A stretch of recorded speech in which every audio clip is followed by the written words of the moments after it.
Rabbi Dr. Michael Knopf. Michael, how are you doing, brother? So good to see you. So good to see you too. Thanks for having me. I'm doing well. Awesome, awesome. That's a good space to be in. I'm gonna jump right into it, brother, because you wear so many hats: rabbi, scholar, writer, activist, teacher. How do you describe the work that you do? Like, how do you see yourself as you're moving through the world? Oh wow, what a really great question. Um, I think that there are a few different ways that I've like thought about it and characterized it before. One of the ways I like to think about it is comforting the afflicted and afflicting the comfortable. Yes. So that's like I think really kind of core to the work. People whose hearts are broken, whose souls are hurting. Hmm. They need comfort, compassion, love, God's love. Hmm. And sometimes folks, need a little encouragement to kind of move along the path that God calls us to. And Yeah. so that's, I think, comforting the afflicted. Another way of thinking about it that I like also is uh, um, to bring God close to people and to bring people Hmm. close to God. That's another way I sometimes like think about or characterize the work I do Hmm. in both of those directions. Sometimes those are simultaneous. Sometimes those are kind of like different, jobs to get done depending on the circumstance and the need of the moment. But those are a few Hmm. different ways to think about characterize the work that I do. Absolutely, absolutely. And I think that resonates with a real justice tradition in terms of saying that you want to comfort the afflicted and afflicting the comfortable, because we that's certainly a position that I think you find yourself in good company with that one right there. Yeah. Yeah, absolutely, man. So what was your path? Like, what drew you into spiritual leadership? Were you someone who knew when you were a child, like, I'm going to be a rabbi one day? Were you someone that later on in life were just like, I guess this is how God is leading me? Like, what was your path like? Yeah, it was much more the latter than the former for sure. So I hear you. I did not grow up thinking about or aspiring to be Yeah. a rabbi in or in the clergy. I grew up in a Jewishly involved and connected Hmm. household, but the Jewish community and Jewish tradition. Uh, we there's a lot of cultural Jewishness and not Hmm. necessarily religious Jewishness. And so Hmm. my we belonged to a synagogue. We went to Jewish schools and Jewish summer camps and things like that. Judaism was a very big part of my life growing up, but we weren't particularly religious in my Hmm. household. Weren't particularly observant, and I've always been sort of a, I don't know, sort of on the boundary of what's the boundary between skepticism and cynicism. Yeah, yeah, I was a kid who asked a lot of questions, for uh, sure. and I went to a Jewish day school growing up, and I had some really great experiences there. But also, as I was getting older, I started to challenge and question quite a bit. Hmm. And it was a school that was kind of in the Orthodox Jewish tradition, which is more liturgically traditional, more culturally conservative, Hmm. Hmm. in some ways more fundamentalist in its approach to scripture Yeah. and Jewish practice.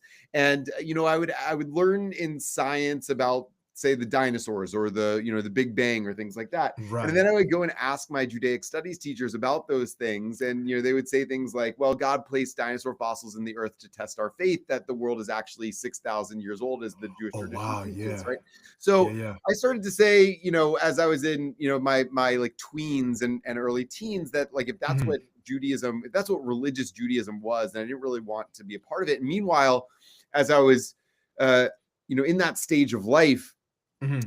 where I was like starting to experience and learn about more of the wider world, I saw Judaism as being kind of closed off intellectually and not Hmm. curious or interested about or involved in the wider world as well. I was very kind of like parochial and interested in very small Jewish issues and small Jewish questions. That's what my experience was.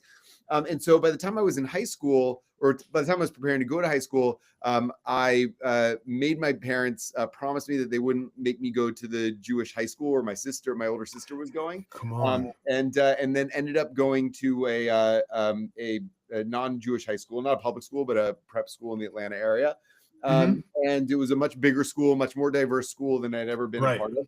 And I felt very lost there. Like I didn't know, who my people were. I didn't know. And so my older sister, I don't give her enough credit for this because this is not something older sisters tend to do, but she was very involved in a youth group that was run out of our synagogue. And she had a lot of, good friends there. And she invited me, or at least did not forbid me from checking it out and going and participating. And I found like my crew there. And I found also, people who were like interested in thinking about and practicing Judaism, but were not closed off to the world. I had the what in Christian tradition you might call like a youth pastor, not officially in the ministry, but the youth director was his title. A guy named Billy, was just a great educator and a great mentor, and was really interested in the intersection of Judaism and social justice, and seeing Judaism as a vehicle for engagement in the wider world. And that really resonated with me. So in those experiences in high school, I really kind of got inspired and activated and turned on to Judaism, and then eventually into Jewish leadership. I became a leader in my chapter, and then regional and national, international in that youth group. And just got really excited about the possibility of helping to shape Jewish communities, helping to nurture Jewish experiences, help to inspire other people who may be kind of like, on the cynic skeptic spectrum along where I was, to find their path as well. And ultimately it felt like the rabbinate was really my calling. I explored other, areas of interest and other possibilities when I was in college, but I don't think I had the language for it then that I do now. But I guess the way I would best describe it now is that I just continually felt, called to the path of religious leadership, Jewish communal leadership. And by the time I was, kind of about halfway done with college, I felt like I was going to embrace that call and pursue it wholeheartedly. Oh, for sure, for sure. I'm listening to you speak, and especially when you were talking about the cultural aspects of like Jewish culture, and it just reminded me, like with your high school experience, that even though I'm not Jewish myself, like I remember growing up in New York, I didn't realize until I'd gone to college in North Carolina that most of my friends who were white were Jewish, right? So when I went to North Carolina, and it just felt like the culture shock for a multitude of reasons. But I remember like actually visiting like with Hillel for a meeting. I was like, oh, this feels so culturally familiar, just like being able to just like sit and hang out with like Jewish students in North Carolina. But I was like, oh, like this makes sense to me because like of, growing up, going to like bar and bat mitzvahs and everything of that nature. So just speaking about that importance of that sort of like formative time as a young person trying to find your way and just really trying to figure out exactly what your voice is and what your group is. You know what I mean? Yeah. And I think that to that point, I found myself much more interested in and comfortable in a couple of different, like groups when I was in high school. One was the like, punks and goths yes. that were there. And then like people who were interested in religion, even if they weren't Jewish. Right. Yeah, So right. a lot of people in my high school, that were big into like Fellowship of Christian Athletes, and people were very involved in their churches, whatever. So I felt like, okay, like these people, I have something to talk with them about, like they were the same language. But even the, Jewish students in my high school that were not particularly like interested in thinking deeply on questions of like,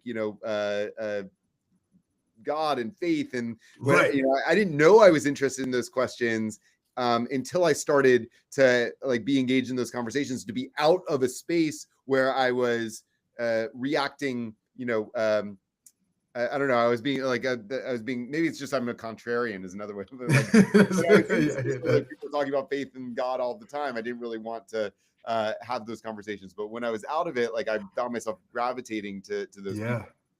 No, I think within especially like within the African American Christian tradition, sometimes there's something about not wanting to be around like what we call like churchy people, like church folk. Like there's something about that mindset of like people who are kind of a lot more restrictive in their views on God and not necessarily Mhm. wanting to have like an open conversation, the sort of conversation I'd imagine you'd be able to enjoy in a much more like pluralist space like with the one you were in. So I think there is a commonality with people wanting to have a sense of like I want to like really be able to explore and be curious and not feel like the quick slap on the hand of like, oh, I stepped out of bounds real quick.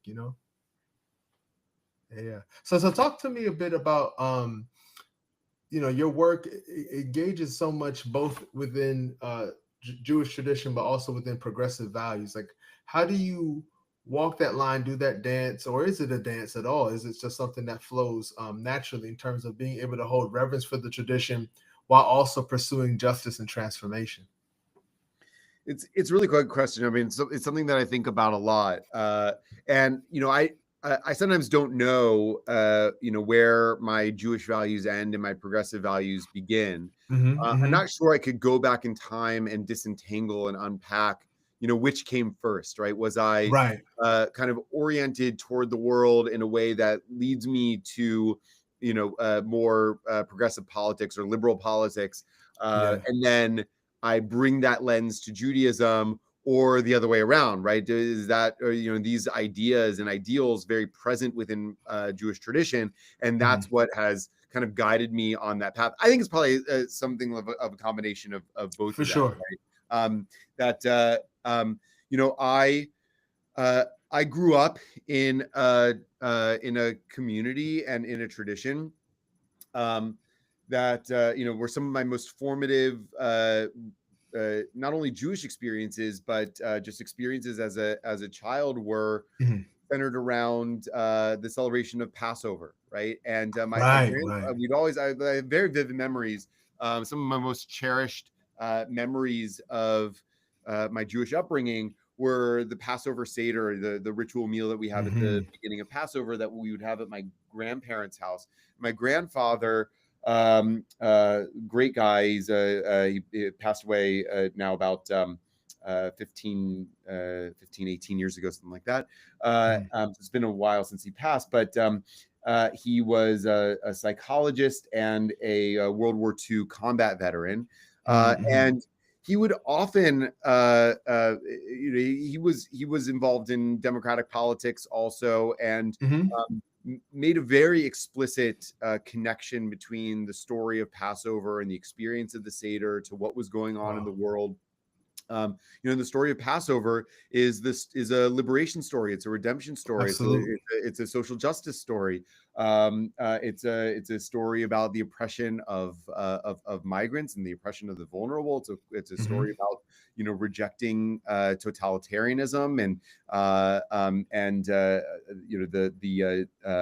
a worldview and a society that is predicated on the control of wealth and power by the few over the many. Uh, Hmm. um, this is always very much a part of my religious upbringing. So it's not Hmm. surprising that the way I grew up with Judaism and just the way I grew up kind of directed me on that path. A big part of my Jewish upbringing, Jewish educational upbringing, was memory of the Holocaust, right? And it Hmm. was not in a community. This is I experience a lot more nowadays for various reasons that maybe we want to get into, maybe not. But Yeah. that when people talk about the memory and experience of the Holocaust in Jewish tradition, nowadays I feel like that conversation is more parochial, that like we say never again, and what people mean by Right. that is we can never let this happen to the Jewish people again. But Mm-hmm.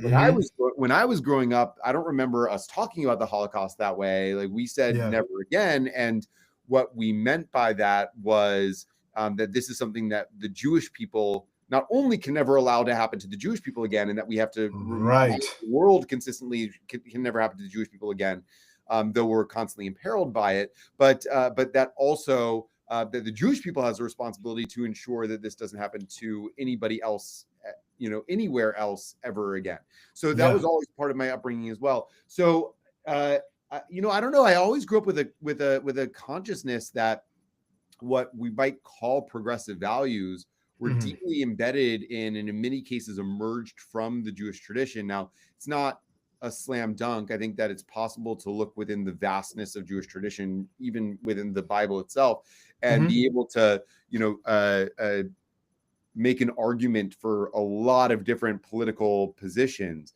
Right. It's just hard for me to look at the kind of preponderance of the Jewish tradition, from the Bible through the Talmud, through Mhm. codes of Jewish law, to the modern era, and not see a very, very strong and consistent through line with Yeah. what I would consider to be, some of the fundamental tenets of progressive values, right? Yeah.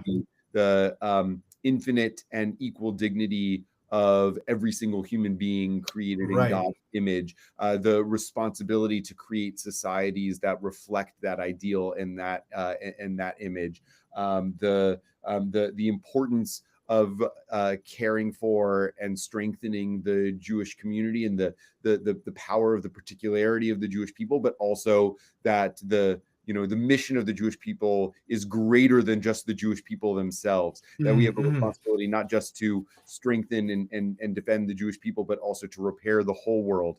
Um, Yeah. these are it's impossible, I think, to look at the Jewish tradition without seeing those as very clear and prominent through lines. Mhm. And so those, it's hard for me not to have those inform my interpersonal values and Right. my social, communal, political values as well, Mhm. and to guide my work as a Jew and as a rabbi. Yeah, yeah. Just speaking, Michael, I couldn't help but think it's very common, particularly in our current political atmosphere, for uh, certain ideologies to say things like, particularly speaking about the Bible, where they say like the Bible is very clear about, Yeah. and then fill in a political position. I find it fascinating that those same voices are seldom, if ever, referring to what you're talking about in terms of, like, the Bible is very clear about, loving your neighbor and taking care of the migrant, and just and looking out for folks who are on the margins. But that's never those, like, sort of like points that they want to use to sort of like bludgeon the rest of the world with. And I just would love to hear your perspective on that. Like, why is it so difficult, especially for those of us within faith traditions that have these values up? Why is it so difficult for us as a collective to continue to hold those values up and continue to regress, as you beautifully stated, from a sense of, never again for everyone, and not just never again for ourselves? Yeah, so I think it's a really great question. It's something I think about a lot too. I think there's probably a few reasons. The first is, and I think that this is somewhat, altruistic. Like, I think we come by this reason honestly.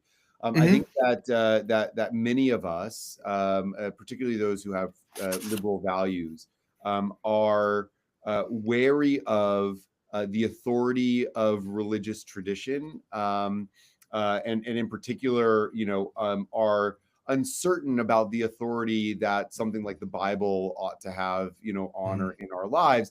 And so the argument of, well, the Bible says that we should take care of the immigrant, doesn't have as much cachet, honestly, Yeah. in progressive communities. It's better in some ways to, to maybe you can have that as like one of several arguments. But the step I also Right. go is, like, why is it that the Bible makes that case, right? And I try to make an argument not necessarily from the Bible's authority, but from the Bible's Hmm. wisdom. Like, what's wise Right. about that tradition? Right. Um, so that's the first thing. And I think that the second is, and it's a related one, that the religious right has often, in some ways successfully, co-opted the Hmm. language of faith and religious authority, Hmm. such that it becomes hard to it becomes hard to reclaim. Mhm. And but you're absolutely right. You know, like from my perspective, the Bible says almost zero about the question of abortion. Right. But you know, 36 times in the Pentateuch, we have Mhm. commandments related to caring for the stranger, the immigrant, right? Right. So to me, like there's no comparison. And when the Torah itself, the 5 books of Moses, Mhm. talks about the the life of a fetus, it talks about how a fetus is not actually considered a full-fledged human life. So to me, Right. like there's no comparison there. But from the perspective of the community that I serve, Mhm. an argument from the authority of Scripture is not as compelling. So I think that that's a Yeah. um, the um,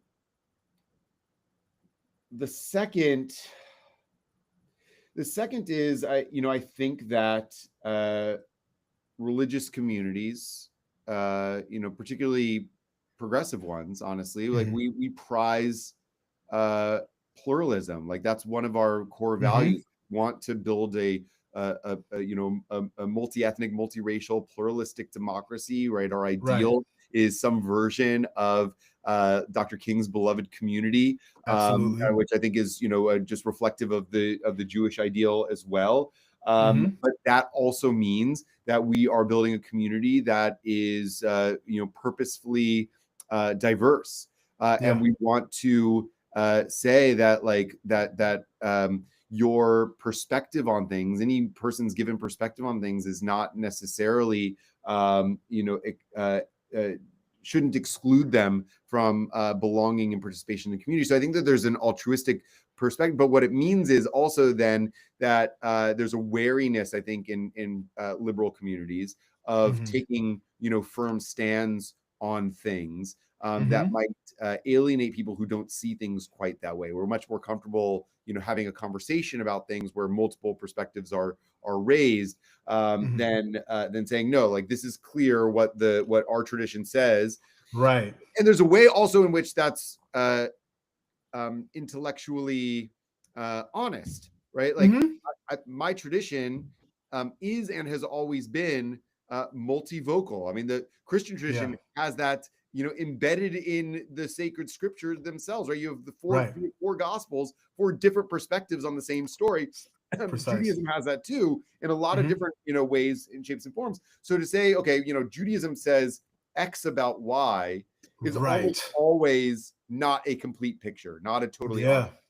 So want to be like honest about that, to say that that the picture is sometimes more complicated than just Judaism says X about Y. And then Mhm. the final thing, this is less altruistic, but I think it's real, at least in the Jewish community. I think it needs to be named.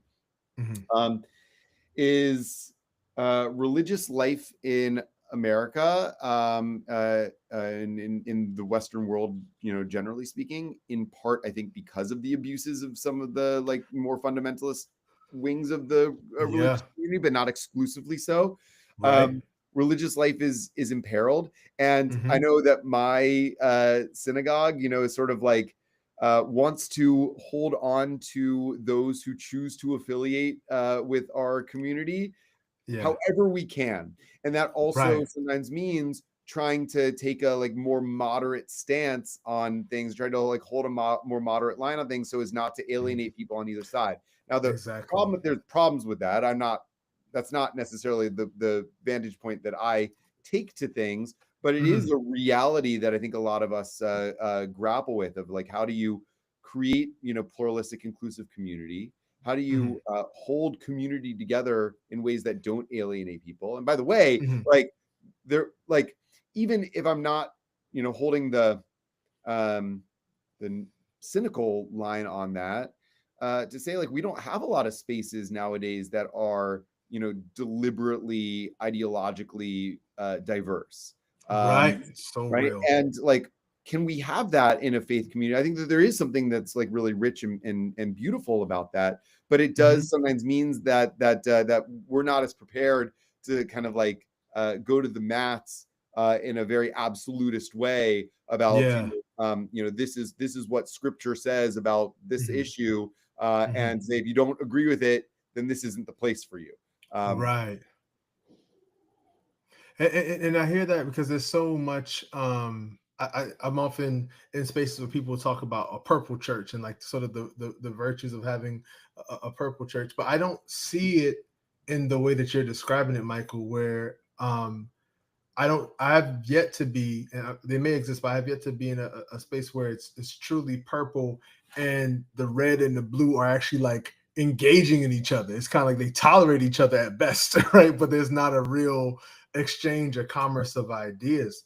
And I'm wondering, like, how do we use these sacred texts to speak to these modern moral challenges? You know, like when we're speaking about poverty, when we're speaking about racism, when we're speaking about political division, hunger, things of this nature. I do believe that our sacred texts can help to inform the thinking and the rationale with that. And I'm just curious to hear your voice on this. Like, how do you endeavor to use the sacred text to address these modern issues? Yeah, it's a really great question, right? Because I think that that's something also that is often, leveled. I would say, I mean, it happens also on the progressive end of the religious spectrum too. But I would say, sort of like the fundamentalist right and the fundamentalist left. And I don't mean to Yeah. equate those two things, because I think that that there's first of all, the fundamentalist right is much bigger than the fundamentalist left, Right. I think often, much more problematic. But Hmm. but what I would say is that, both of those sides, to say, just to use the example that we keep on using, right, that the Bible says, you shall not oppress a stranger, for you were strangers in the land of Egypt. Hmm. Well, I can tell you how that lands for me and how I interpret that, and I could point out some of the ways that Jewish tradition has interpreted that verse and others like it, both in, homiletically, ethically, Hmm. and legally. Right, there has Yeah. Jewish tradition has a rich legal tradition of Right. behavior and practice, and social policy too.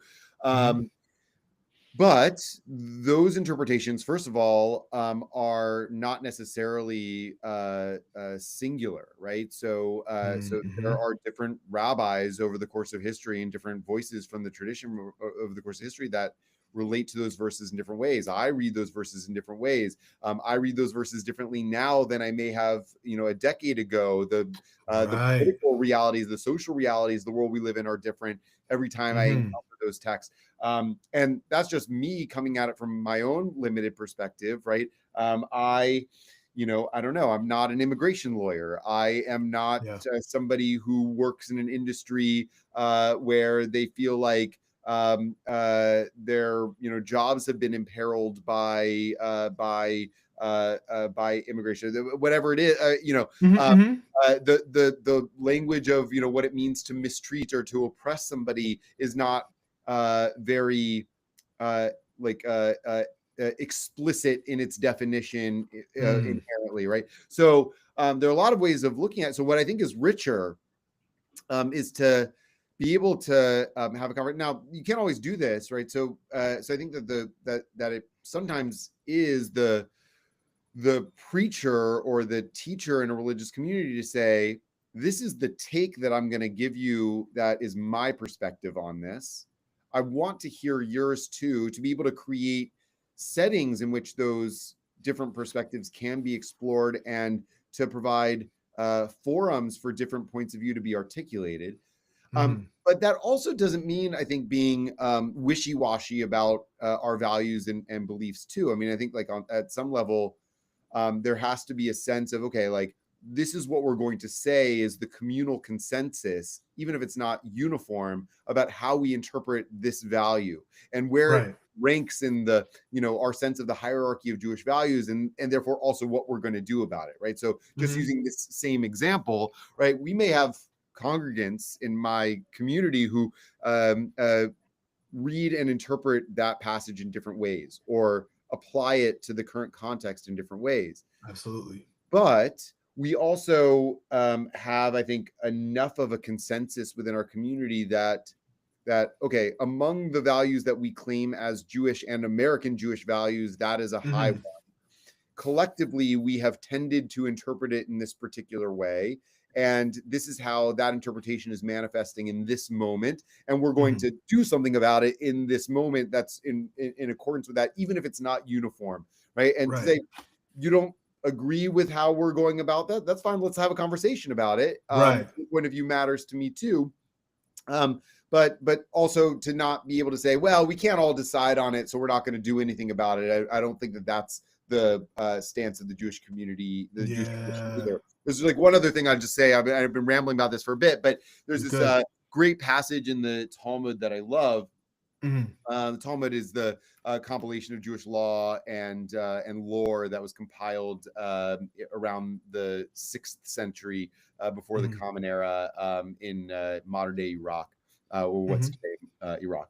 And there's this story in the Talmud about these two schools, two famous academies, rabbinic academies. One's called the School of Hillel, and one's called the School of Shammai. And the text says that they debated an issue for 3 years. It doesn't even say what the issue was. They just debated one issue for 3 years nonstop.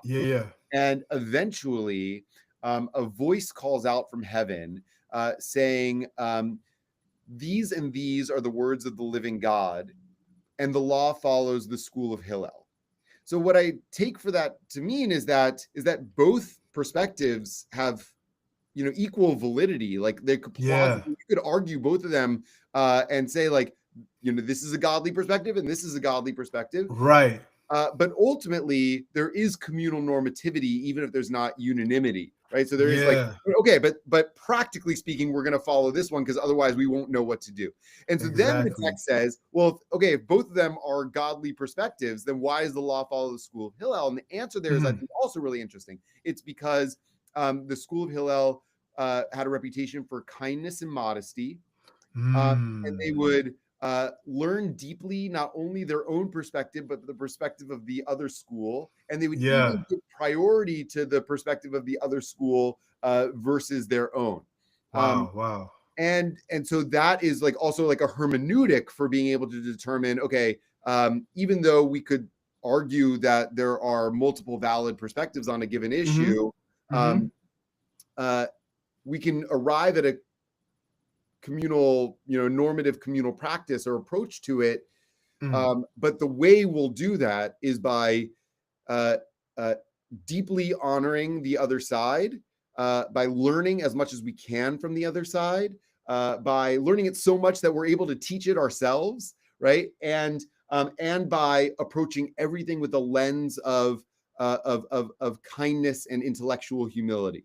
So we could be wrong about this, but here's what the dictates of kindness and compassion, as best as we can understand. And this is the direction it would lead us on this particular issue.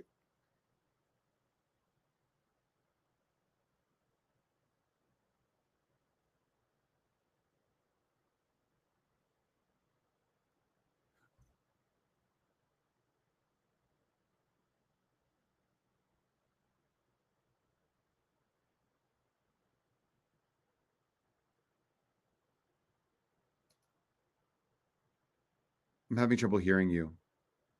Can you still hear me? I can't hear you, no.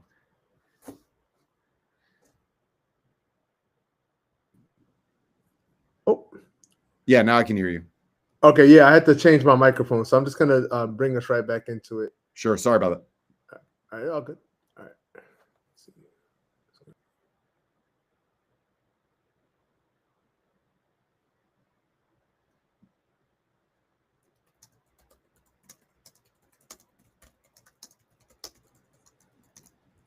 Okay, sorry, I'm back in it. Yeah, so what I was saying was sometimes people feel like making no decision is somehow like a safe space to be. Like, I can just live in this place of indecision. We can keep conversing about it without fully giving honor to the fact that like indecision is still a decision.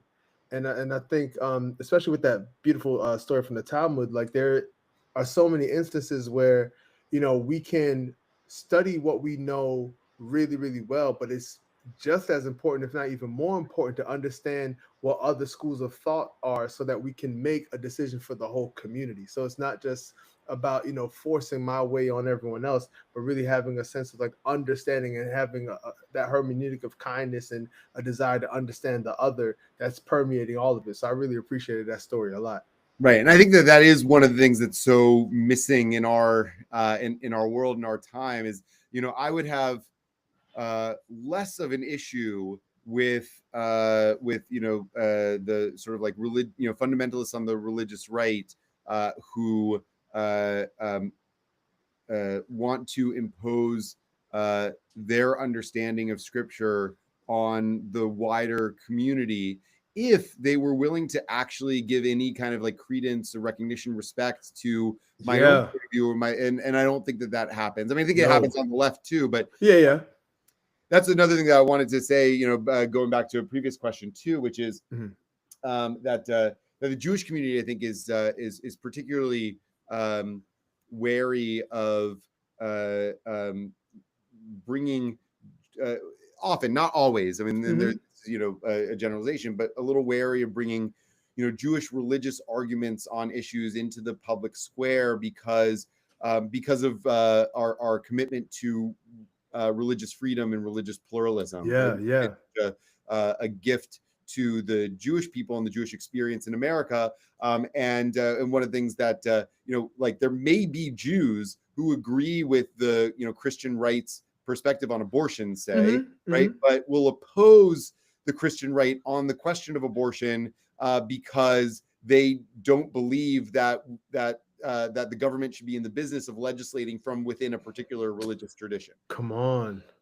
Yeah. Now I understand that a lot, which is such a different worldview than those who feel like their religious position has a moral authority to uphold politics and legislation. I mean, that's a very, very different way of seeing it. So I hear what you're saying. I'm curious though, because you've written so much and spoken so much about moral courage and leadership. In your estimation, what does courageous leadership look like in today's world that is so polarized, where people are willing to let perfect be the enemy of good, and it's either all everything or nothing? That sort of zero sum game mentality is about how do we endeavor to be courageous leaders in a time like this? Oh, it's such a great question. I think that the first is, I mean, to me, the essence of courage is being able to move forward from the place of your convictions, your belief in right and good, recognizing that there may be negative consequences for pursuing that path, but doing it anyway. Right. So, so for religious leaders like me, sometimes that means making a public stand about something that is not necessarily universally agreed upon by my congregants, and might even be strongly that there may be even congregants that I have who pay my paycheck, right. and it could have negative consequences for me. So so that's I think a piece of it. But it's not just religious leaders, right? I mean, I think that we're seeing this is true now. The need for courage is, I think, much more widespread than it maybe was, that I even would have recognized it having been 5-10 years ago. Sure. Of like, we need people to protect vulnerable people with their bodies, with their resources, to risk the Trump regime has not only signaled, has in many cases already gone about criminalizing the right of citizens to protest and to protect those who are more vulnerable and more at risk, right? So courage, I think, means doing the right thing, even if it's there's the possibility that it'll have negative ramifications on you. Right. So I think that that's a big one. But I think it's also, I mean, it's just it's a little insane, but I think it's courageous in this moment to live, with a full heart, to live with compassion, to care about the well-being of people, to Mhm. hold people in your sphere of compassion, even if you strongly disagree with them. Right? To say that ultimately we're called to build a community that includes everybody, including people who right now are my ideological political opponents and Yeah. enemies, including people who this is very present in the Jewish community of feeling that we're like literally in a war, and you have to take sides. But Yeah. having so part of what I think looks like moral courage in the Jewish community right now is having hearts that are capacious enough to hold the pain and suffering and partial truths that exist on all sides of the divide in Israel, Palestine, or beyond. Mhm. So it's part of moral courage, I think, in this moment is to be soft-hearted in a time of hard-heartedness. I think Yeah. that's huge, and to be able to say that just because I'm doing okay doesn't mean that I have the luxury of standing on the sidelines and to Mhm. not be aware and awake to what's going on, to like actually do whatever I can to be involved in the work of making the world a better place. Absolutely. I think that's so difficult and so needed right now. Mhm. And I hope that we all can do everything we can to step into that responsibility. Yeah, no, I appreciate that. Michael, what practices help sustain your spiritual leadership through seasons of conflict and fatigue? Mm, that's so great. So some of the practices are not particularly spiritual, Mhm. but they are very helpful to me. Mhm. So I really, let's say, religiously try to take care of my body. Yeah. Exercise. Basically every day. Mhm. You know, which is big. And I have a like strong like mental health practice, Yes. meditation practice, therapy practice, all that. Mhm. So, Mhm. so that to me is big. Being around my family and my kids, or when I can't be around my own kids, like Mhm. taking opportunities to like be at our Sunday school and the Jewish preschool, whatever time, like Yes. whenever I can like see the world through the eyes of kids, and Yeah. that's really restorative and nurturing me. For me, the Talmud says the world is sustained by three things: Mhm. through Torah, through worship, and through acts of loving kindness. Mhm. And and so sometimes I've had teachers that said, okay, but like really we can only focus on one thing at a time. So like, what's your thing? And I will say that uh, prayer is a big part of my life because of what I Mhm. do. But I actually I have a lot of envy for my like Christian colleagues in Mhm. particular, but also like my Orthodox friends who have Mhm. a much more like robust prayer life than I Mhm. do beyond what I'm required to do for my job. Uh, Mhm. and acts of loving kindness, I think, are are things that I do or strive to do a lot of it, Right. both interpersonally and in the realm of social justice. So what's restorative to me is Torah, is study. Mhm. That to me, some people say like when I pray, I talk to God, but when I study Bible, when I study Jewish texts and traditions, like that's God speaking to me, Oh, right? for So when I sure. want to kind of like get back in tune with the source, that's where I turn to. Mhm. And then how I sometimes process and think through that also is in my writing. Mhm. I write to be able to think, and to be able to say, okay, like how can I make sense of what may be required here. Mhm. So that's big to me. The final thing, and I think this actually kind of encapsulates a lot of it, is both the community thing, the prayer thing, the study thing, is what we call in Jewish tradition Shabbat or Sabbath. Having a really robust Sabbath practice is really critical to me. I don't know how I would breathe without it. I don't know how I would live without it. To be able to step out of the world, to step out of the noise. I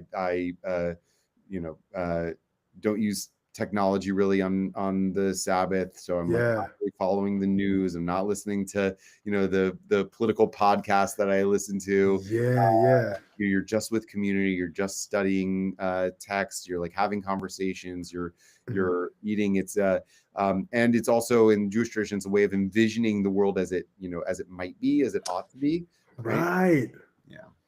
No, because there's so much about how you're describing Shabbat that is so tremendously countercultural, and not just countercultural in a way that's like, oh, like isn't that fun and interesting, but like aspirational, as you mentioned. Like there's so much of how we operate and condition ourselves in this society where, like, if you're not working, if you're not producing, you're doing something wrong. And being able to like say, I'm going to rest, I'm going to interrupt all what's normal to do this time of Shabbat is just such a beautiful practice. So thank you for lifting that up. Yeah, Walter Brueggemann has a great book called Sabbath as Resistance.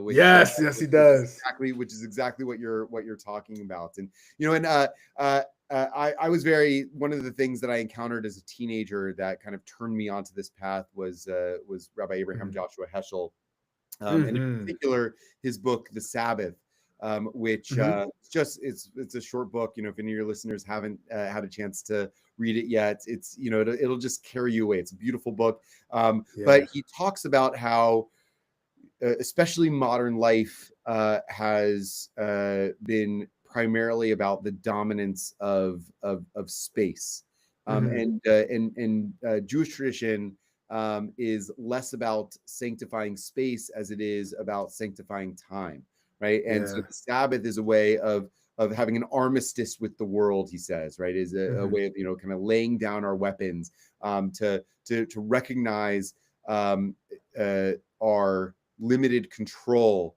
and to step away from what we're often told ought to be our priorities, that are often distorting priorities, or actually the priorities of empire, right? Come on. And to say no, like we're gonna experience what life is like when we have totally different radically different priorities. Yes. And I think that the intention there, at least the way Jewish tradition understands it, but I think that this is also very present in Christian tradition, is to say that this is practice, right? This is a way of reminding ourselves of the way things ought to be, so that when we are back in the machinery of the world, in the politics and values of empire, that we are we're holding that vision and holding that dream and working within that system to advance it there too. Absolutely. What ideas are you currently wrestling with or excited about writing about in this time?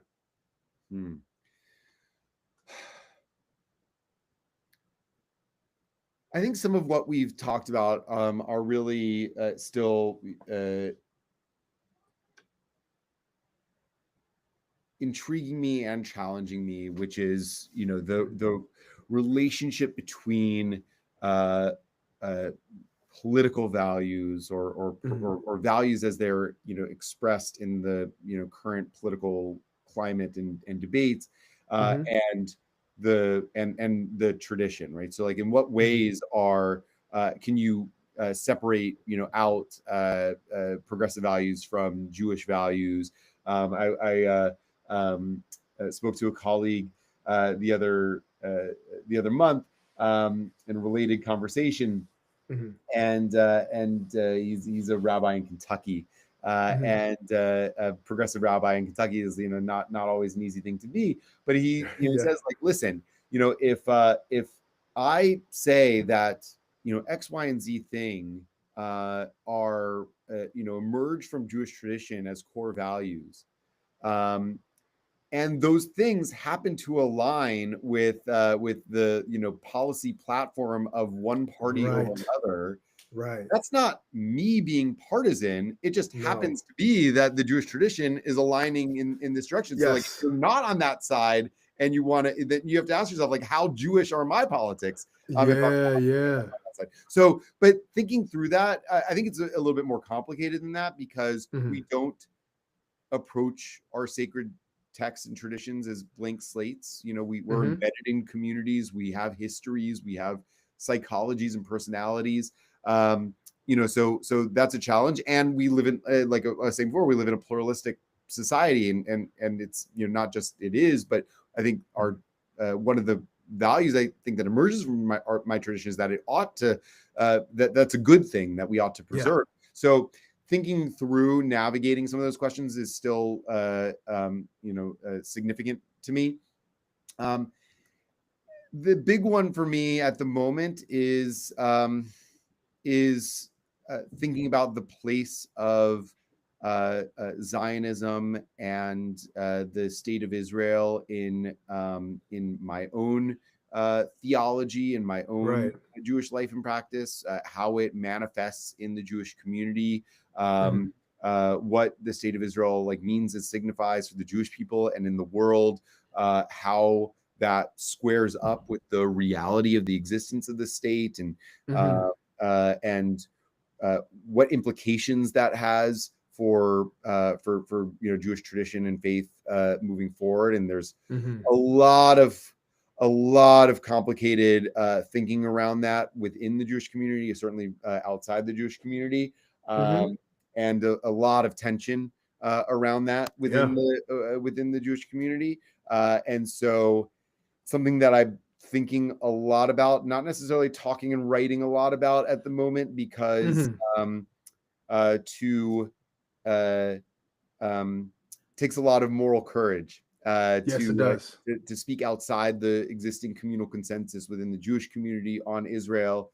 And I feel like until I really know what I have to say about it, and I'm like convinced that it's the right thing to say, Mhm. Mhm. I'm not quite ready to always, so every once in a while I might, kind of like step out on a limb or raise the questions that I want to raise. Right.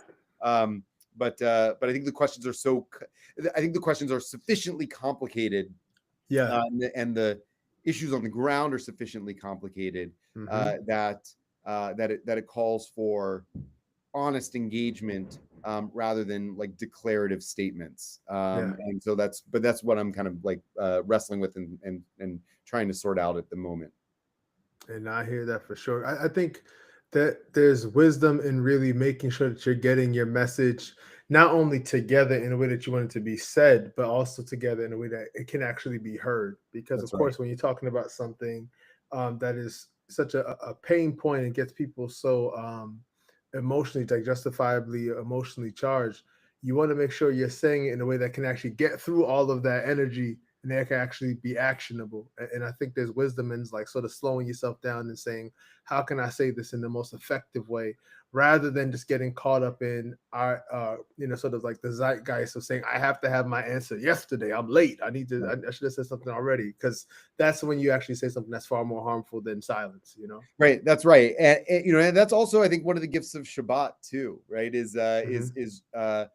Uh, we're in a moment where, like we're in a moment where like the hot take is what has currency, and as incendiary as you can possibly make it, because you want it to have traction and go Yeah. viral and things like that. But I think that we're in an era where we need more light than heat. um Yeah. and as an activist, that's also kind of what I'm sitting with and wrestling with as well, is, how do I engage in activism but also do so, not only from a faithful place, but a thoughtful place, an inclusive Hmm. place. What's the relationship between, being active in pursuing, a particular cause and agenda, but Hmm. also honoring the perspective and point of view of other people. I mean, these are really Yeah. challenging things that are very countercultural in this moment. Oh, for sure. For sure. For sure. So, Michael, where can people who are watching this, who are listening to this, keep up with your work? Because I know you have a podcast. I know you're doing your work serving the community at your temple. Like, where can people keep up with your work? Sure. So a couple of different ways. Thanks for asking. I have a, website and a blog at rabbiknopf.com. So it's Hmm. RABBIKNOPF.com. Hmm. So I put my sermons there, other writings there, and other ways of engaging with me. My synagogue, where I serve in Stamford, Connecticut, is Temple Bethel. And so they can Hmm. check out our website too, tbe.org. Hmm. And you can find me on Facebook. I have a page, Rabbi Michael Knopf. So you can find me there. And a podcast that comes out every couple of weeks called Pop Torah that I co-hosted with Yes. a very dear and old rabbinic friend of mine. We got to have you on the pod someday, so we should Oh, I talk love about that. Yeah. but Pop Torah, so I co-host with my friend and colleague Rabbi Jesse Olitsky, and we talk about the intersection of Judaism and pop culture, looking at the movies and TV shows that we're watching and talking about through the lens of Judaism, and talk about Judaism through the lens of pop culture. So it's a fun Love one that. that gets used. People can check us out, Pop Torah, wherever you get your podcasts. Indeed, indeed. Well, this has been an honor and a joy. Thank you so much, and thank you all for watching and listening. Of course, Baptist Chaplain. You can catch us on Substack, BaptistChaplain.com, Apple Podcasts, YouTube, Spotify, any and everywhere you get podcasts. Online at Baptist Chaplain. Until next time, be safe, be kind, and talk to you all soon.